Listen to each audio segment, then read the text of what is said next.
Right, so we sharpen all the chain, both sides. Now we need to do the depth gauges, Raker gauges, which is these bits here. There's numerous types you can get. Raker gauges, it's got one that's you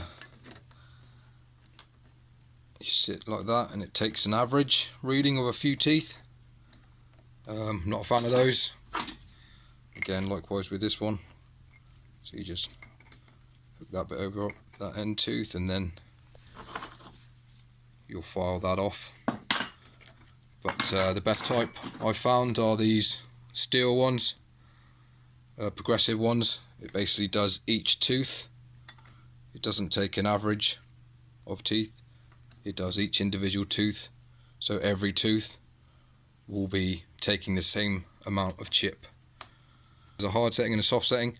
Soft as in softwood. So if you're cutting softwood, you can have a bigger gap, so you take more chip. But I find they're very aggressive, these Stihl ones. So I always stick with the hardwood setting. But yeah, very easy to use. Just literally hook your little depth gauge in there, and yeah. And again, I don't take this off, do a bit, and then check. No, I just go straight over the top of this.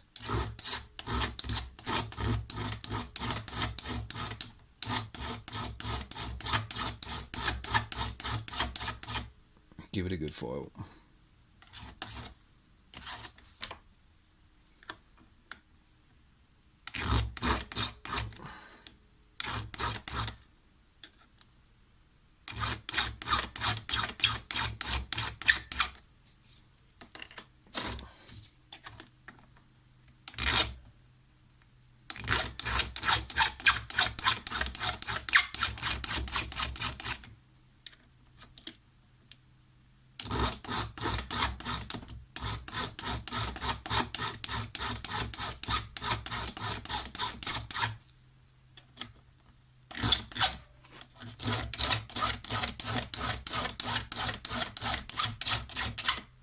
The good thing about these as well is it slightly angles the front of the Raker, the depth gauge, bit of a smoother cut.